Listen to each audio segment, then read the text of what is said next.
हूं आपके साथ सना वारिस। इन दिनों कई रियासतों में सियासी उठापटक जारी है। यूपी से लेकर बिहार और बिहार से लेकर पंजाब ही नहीं बल्कि महाराष्ट्र में भी मीटिंगों की सुगबुगाहट से कई इम्कानात रोशन होते हुए दिखाई दे रहे हैं। तो वहीं इलेक्शन से लेकर नताइज तक सुर्खियों में रहने वाली रियासत मगरबी बंगाल में इन दिनों घर वापसी का सिलसिला जारी है। बीजेपी के हुक्वे मुकुल राय की घर वापसी ने रास्ता खोल दिया है। हालिया मुनक्किद हुई बीजेपी की मीटिंग में बीजेपी के 24 अरकान असेंबली ने हिस्सा नहीं लिया। कई लीडर टीएमसी में फिर से आना चाहते हैं। व्हाट्सएप और मेल के जरिए पैगाम भेजे जा रहे हैं। टीएमसी से बीजेपी में शामिल हुए रुकने असेंबली सोनाली गुहा ने तो सरेआम माफी भी मांग ली। इतना ही नहीं, टीएमसी से बीजेपी में शामिल हुए पार्टी वर्कर गली गली माइक से माफी मांगते हुए दिखाई दे रहे हैं। बीजेपी में जाने के हवाले से उनका कहना है कि बीजेपी में जाना उनके लिए भूल थी। उधर कल इलेक्शन से कबल ही बीजेपी ज्वाइन करने वाले रुकने पार्लियामेंट दिलीप मंडल ने कहा कि टीएमसी छोड़ बीजेपी में शामिल होने वाले लीडर मुतमईन नहीं हैं। बीजेपी ने हम लोगों को दिल से कबूल नहीं किया। साथ ही उन्होंने कहा कि बीजेपी में कुछ लोग नए लोगों पर भरोसा करना ही नहीं चाहते। मंडल यही नहीं रुके, इन्होंने बीजेपी लीडरशिप पर भी सवाल खड़े कर दिए। इन्होंने कहा कि कोई आउटसाइडर भला कैसे रियासत की आवाम का दिल जीत सकता है। इससे तस्वीर साफ है कि दिलीप मंडल भी घर वापसी करना चाहते हैं। इन तमाम वाकयात को देख 3 से 74 पर पहुंची बीजेपी का कहना है कि टीएमसी लीडरों को डरा रही है। वही सवाल यह कि घर वापसी के लिए माफीनामे की जरूरत क्या है। साथ ही सवाल यह भी कि क्या बंगाल में अब बीजेपी के लिए उल्टी गिनती शुरू हो गई है। कई सवालों के जानेंगे जवाब प्रोग्राम दो रुख में 2 खास मेहमानों से। सबसे पहले 2 खास मेहमानों का तारुफ करा दें। हमारे दरमियान नेहा शालिनी दुआ साहिबा जो कि तर्जुमान है भारतीय जनता पार्टी के, आपका इस्तकबाल करते हैं। साथ ही साथ संजय सरकार साहब जो कि सीनियर लीडर हैं टीएमसी के, आपका भी वेलकम करते हैं हमारे साथ इस खास शो में हिस्सा बनने के लिए। नेहा शालिनी दुआ साहिबा, जब इलेक्शन की शुरुआत हुई थी उस वक्त भी आपसे कई बार बातचीत हुई। उस वक्त आपने कहा था कि 2 मई दे दी गई। खैर, नतीजे हम सबके सामने हैं, लेकिन अब ऐसा क्या हो रहा है कि जो टीएमसी को छोड़कर बीजेपी में शामिल हुए थे, अब वो एक के बाद एक बीजेपी को छोड़ टीएमसी में घर वापसी करना चाहते हैं?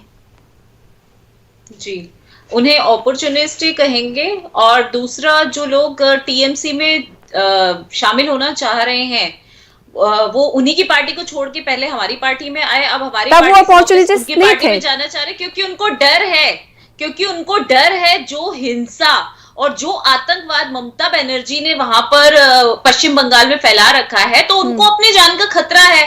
वो कहते हैं या तो आप यहाँ पर राष्ट्रपति शासन लगाइए, लेकिन अगर आप नहीं लगा पाते, वो बार बार यही कहते हैं कि अगर आप राष्ट्रपति शासन नहीं लगा सकते तो हम यहाँ ममता जी जो हैं उन्होंने जो कहर वो कर रखा है, तो हमारे परिवार को, हमारी जान को खतरा होता तो कोई बात नहीं थी, लेकिन हमारे परिवारों की जान को भी खतरा है। लेकिन डेमोक्रेटिक कंट्री है हमारी, तो ये जान का खतरा उस वक्त भी हो सकता था ना जब वो बीजेपी में शामिल हो रहे थे। लोकतंत्र में विश्वास रखता है, इसलिए हम बहुत सारे नहीं। नेहा साहिबा, मेरा सवाल आपसे ये है कि उस वक्त बीजेपी को ये तमाम लोग आखिर क्यों मौका परस्त नहीं दिखाई दिए, और ये उन लोगों को उस वक्त क्यों नहीं डर सताया जब ये टीएमसी छोड़ रहे थे?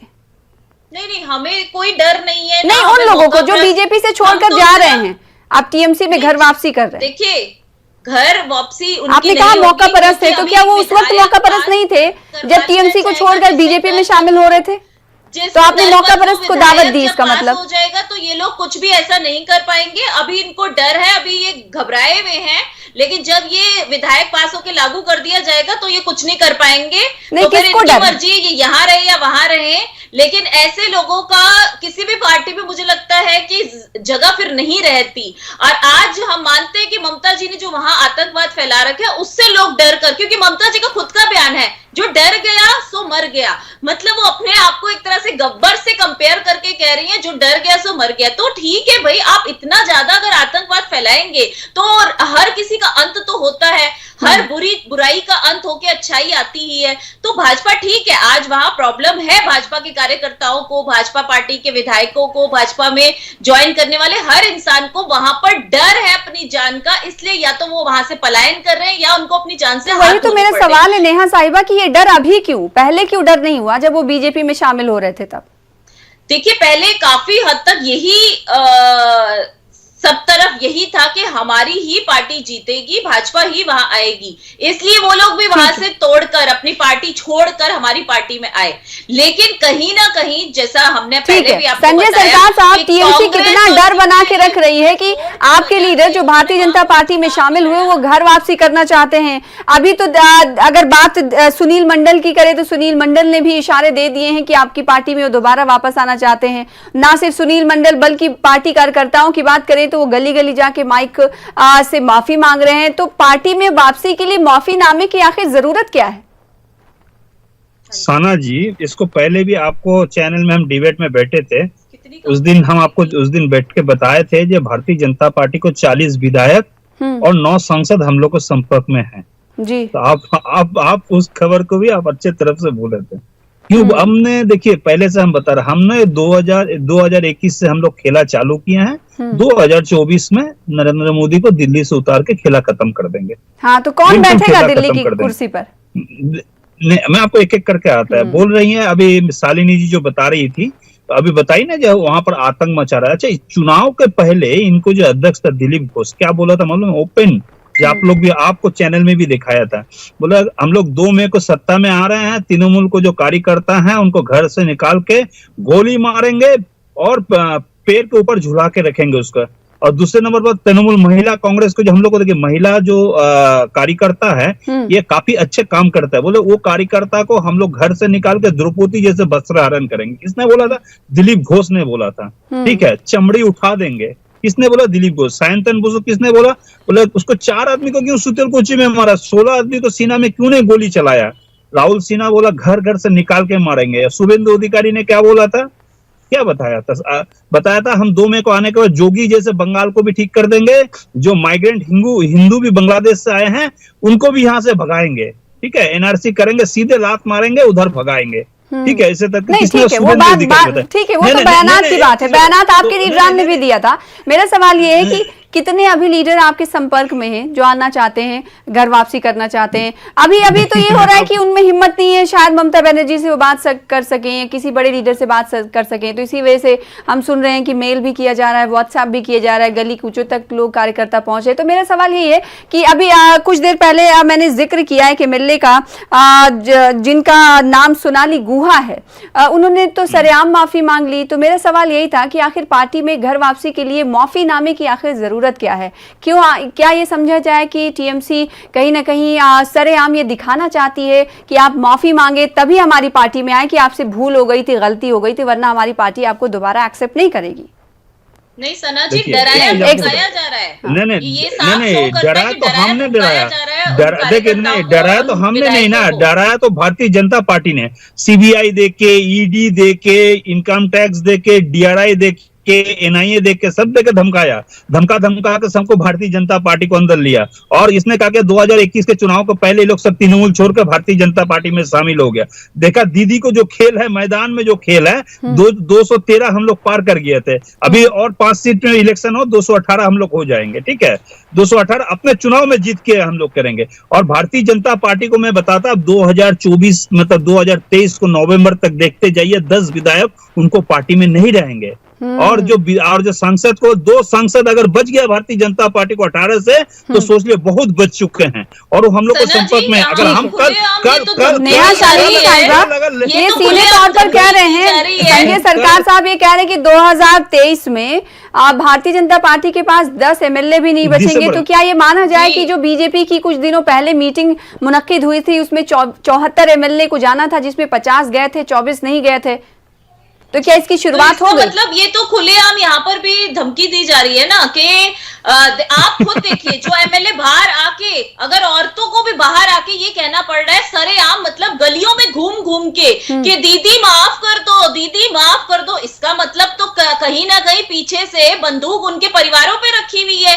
वरना अगर पार्टी को छोड़ के कोई जाता है, जैसे भाजपा को सपोज कोई छोड़ के गया, तो वापस अगर वो भाजपा में आ रहा है तो उसको गली गली में जाकर ढिंडोरा थोड़ा पीटना पड़ेगा कि मोदी जी मुझे माफ कर दो, मैं आ रहा हूँ, मैं आ रही हूँ या आ रहा हूँ, व्हाटएवर। तो यहाँ कहीं ना कहीं स्पष्ट नजर आ रहा है, जनता देख रही है। मेरे सवाल का भी जवाब दीजिएगा। नेहा साहिबा, कहर है, लोग डर रहे हैं, लोग ठीक है, आपने कहा डर रहे हैं, लेकिन मैंने आपसे कहा जैसे ये कह रहे हैं कि 2023 में आपके पास 10 एमएलए नहीं बचेंगे, तो क्या ये माना जाए पिछले दिनों जो बीजेपी की मीटिंग हुई थी 74 एमएलए को शामिल होना था, लेकिन उसमें 50 ही गए, 24 नहीं गए, तो क्या माना जाए कि अभी से ही बीजेपी की जमीन जो आप मजबूती की तरफ इशारे कर रहे थे वो खिसकती हुई नजर आ रही है मगरबी बंगाल में, वेस्ट बंगाल में? दल बदलू विधायक जब पास हो जाएगा तो ये ना दल बदल सकेंगे, विधायक इधर उधर कहीं नहीं हो सकेंगे। लेकिन चलिए ये बिल की तो बाद में बात है। मैं तो आज भी अपनी पार्टी से अनुरोध करती हूँ कि यहाँ पर राष्ट्रपति शासन लगा देना चाहिए ताकि बाकी कोई भी विधायक इनकी पार्टी में वापस ना जा सके, क्योंकि ये डर इन्होंने बैठा रखा है। वो डर की वजह से जा रहे हैं, कोई खुशी से स्वेच्छा से नहीं जा रहे हैं। संजय सरकार साहब, क्या डर बिठा रखा है आपकी पार्टी ने? जो लीडर डर रहे हैं, आपकी पार्टी से ही गए, भारतीय जनता पार्टी गए, फिर उसके बाद घर वापसी करना चाह रहे हैं, घर वापसी कर रहे हैं तो माफीनामा भी दे रहे हैं। देखिए, हम तो किसी को मतलब जे छोड़ा नहीं था, हमको छोड़ के उसने गया है। हाँ। और उसको पैसा से, बल से और सब कुछ, मतलब बंदूक को बल से सब कुछ में भारतीय जनता पार्टी में शामिल कर दे। शामिल करने के बाद में बोला है आप चारों तरफ से आप उल्टा सीधा बोलो, दीदी को खिलाफ बोलना है। उनको एहसास हो रहा है 213 सीट जो जीत के आ सकती हैं, उसको मतलब जनता उनको साथ में, गलती तो उनको हो चुके हैं। ठीक है, 213 जो आप सीट की बात कर रहे हैं, तो नेहा साहिबा, ना कांग्रेस वहां खड़ी हुई ना सीपीआईएम खड़ा हुआ, उन्होंने ज्वाइंट कोई वहां पर रैली नहीं करी, एक रैली नहीं करी। तो इसका मतलब स्पष्ट था कि उनके वोट भी पीछे से आपकी तरफ खिसका दिए गए थे, वरना आपको इतनी वोटें नहीं मिलती। रही बात हमारी, तो वोट किसको मिला, कौन सरकार में, ये सभी को पता नहीं है साहिबा।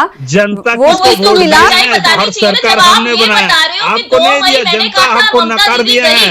और भारतीय जनता पार्टी को धीरे धीरे अभी भारतीय ममता दीदी नहीं गई ना, वापस आ गई, नहीं गई ना ममता दीदी नहीं गई, सिंगल लार्जेस्ट पार्टी थी, लोगों की तो थी नहीं। तो ये भी बात आप बोलिए ना। भारतीय जनता पार्टी। संजय सरकार साहब, आप सवाल का जवाब नहीं दे रहे हैं। आखिर क्या आपकी पार्टी ऐसा कर रही है जिस पर भारतीय जनता पार्टी को लग रहा है कि आप लीडरान को दबाव बना रहे हैं, लीडरान पर डर की वजह से आपकी पार्टी का एक बार फिर से लोगों को अब एक सेकंड चुप हो जाइए नेहा साहिबा, एक सेकंड। नहीं, शालिनी को पास कुछ जवाब नहीं है,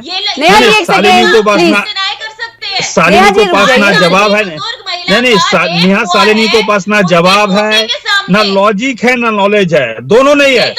उसको पास ना लॉजिक है, ना नॉलेज है, ना उनको पास में मेन मुद्दा है बंगाल में।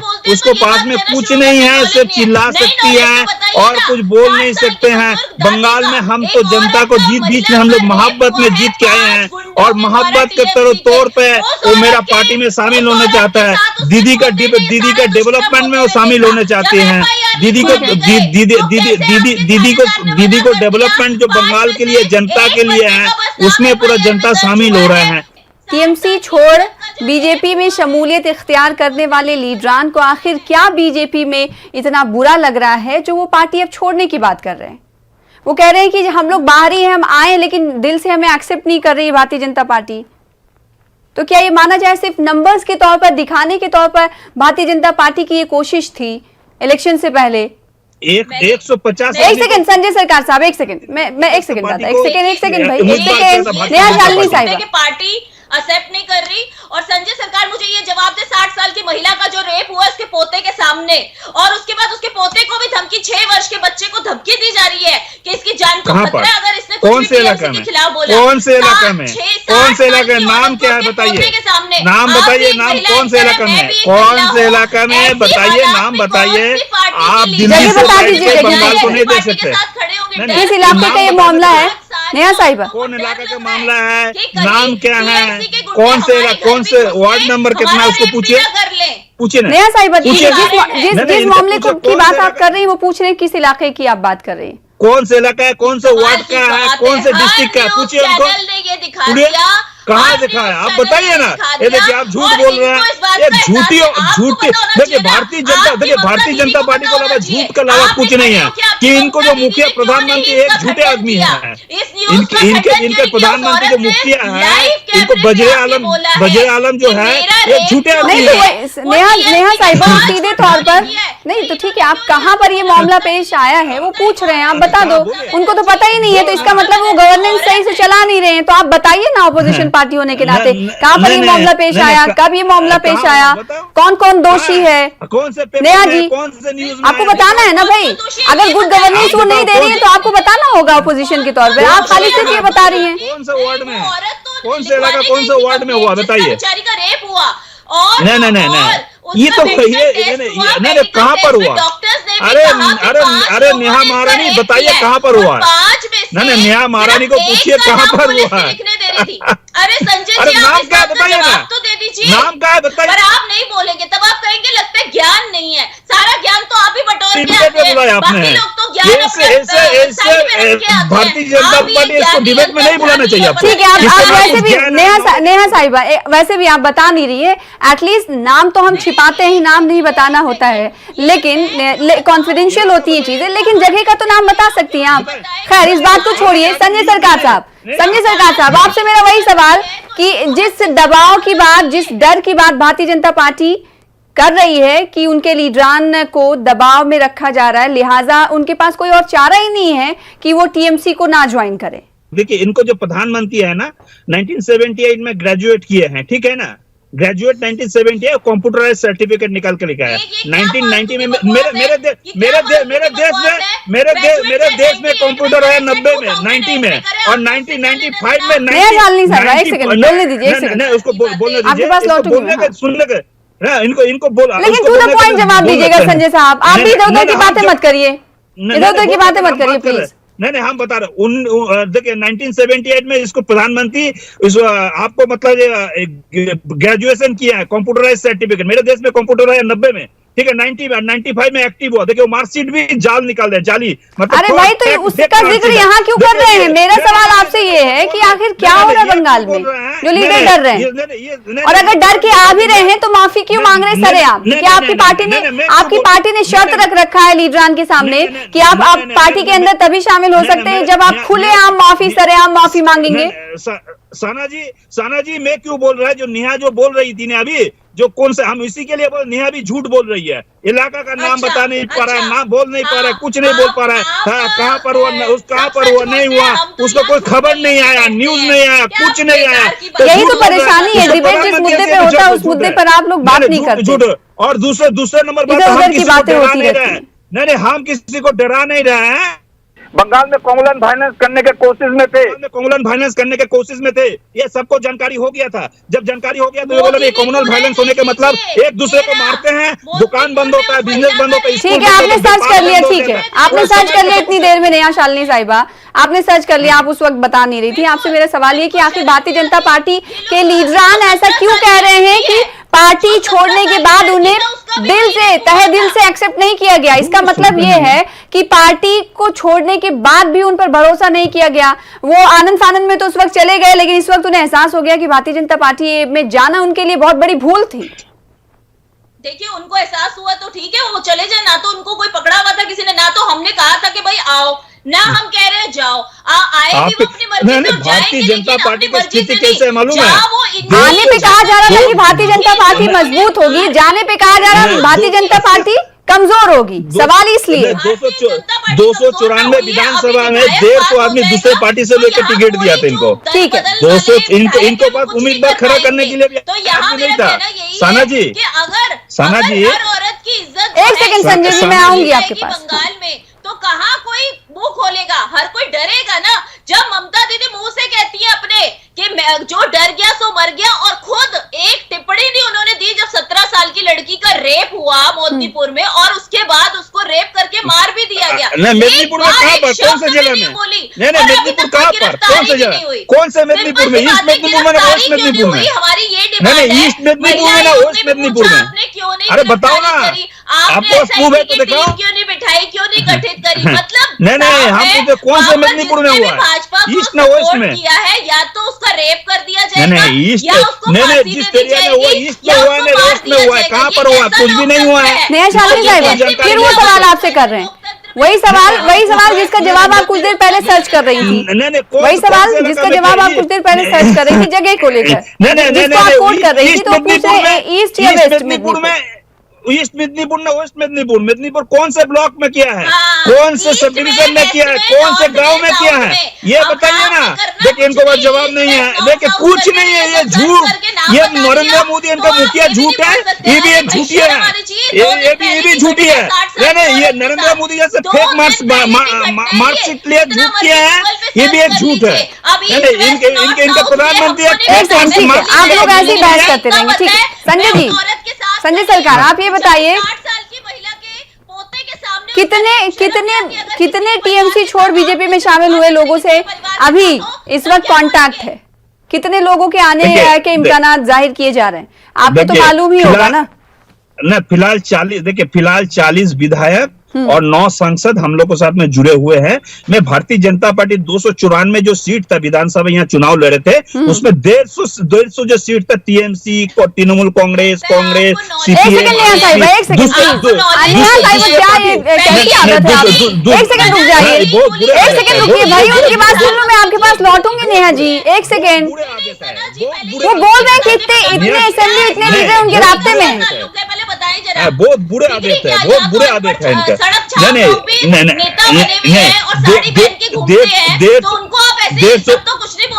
प्रधानमंत्री जी की डिग्री से इस बात का क्या मतलब है? उस बात को काट दिया गया था ना, उस बात को काट दिया गया था, वो बात खत्म हो गई थी ना। अभी मैं उनसे जो सवाल करी उनका जवाब देने दीजिए, फिर उसके बाद मैं लौटूंगी आपके पास। ऐसे ही वक्त जाया हो जाता है। नहीं इनको पास कुछ नहीं है, जाहिल जैसे बात करते रहते हैं ना इन लोग को। 40 एमएलए और 9 एमपी आपके रास्ते में, ठीक है। क्या कह रहे थे संजय जी?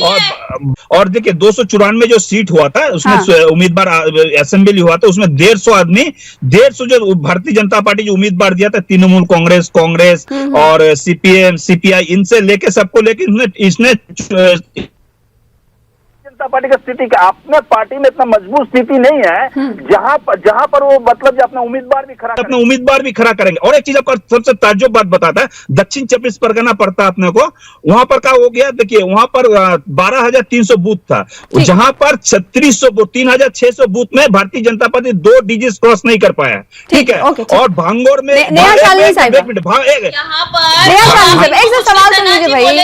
अरे भाई सवाल सुन लीजिए। नेहा जी, नेहा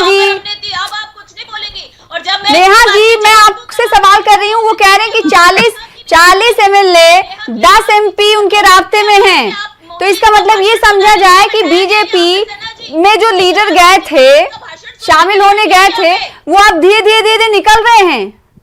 तो ये आपके लिए तो बड़ी राहत की खबर नहीं है ना भाई, झटका है। बौखलाहट हो गया। एक सेकंड संजय साहब, एक सेकंड। जो डर का माहौल इन्होंने बना रखा है, वहाँ पर लोगों के, लड़कियों के रेप हो रहे हैं, पूरा बौखला गया है, न्याय सालिनी पूरा बौखला गया है।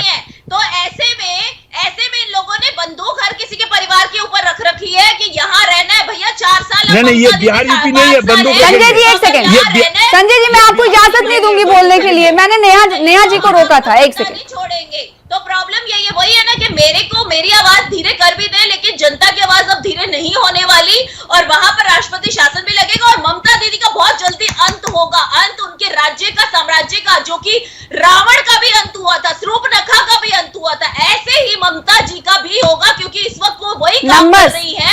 सरकार कैसे चलती है? शूर्पणखा ने किया। सरकार कैसे चलती है? नंबर से चलती है ना नेहा साहिबा, ऐसे कह देने से अंत थोड़ी नहीं होगा। अभी तो जो तस्वीरें वो ये दिख रही है कि जो आपके साथ आए थे वो जा रहे हैं फिर से। कोई बात नहीं सना साहिबा, आप देखिएगा वो भी जाएंगे बहुत अच्छी तरह, क्योंकि हम यहाँ टीएमसी का लेक्चर सुनने के लिए नहीं मैं बैठी थी कि मैं उनकी सीट, ये सीट, वो सीट, सिंपल सी बात है। आज हमारी सरकार वहां नहीं बनी सिर्फ इनके गुंडे राज की वजह से, लेकिन हर गुंडे राज का अंत होता है और बहुत जल्दी इनका गुंडे राज। संजय सरकार साहब, आप पे गंभीर आरोप कि ऑपोजिशन को भी हजम नहीं कर पा रही है सरकार। ऑपोजिशन तो एक डेमोक्रेटिक राइट होता है, ऑपोजिशन का होना, सवालात करना, वहां पर इतना क्यों दबाया जा रहा है मगरबी बंगाल में भारतीय जनता पार्टी को? देखिए मैं एक चीज आपको बताते हैं, बंगाल या यूपी बिहार नहीं है जहां पर बंदूक लेके घर घर में घूमते रहता है।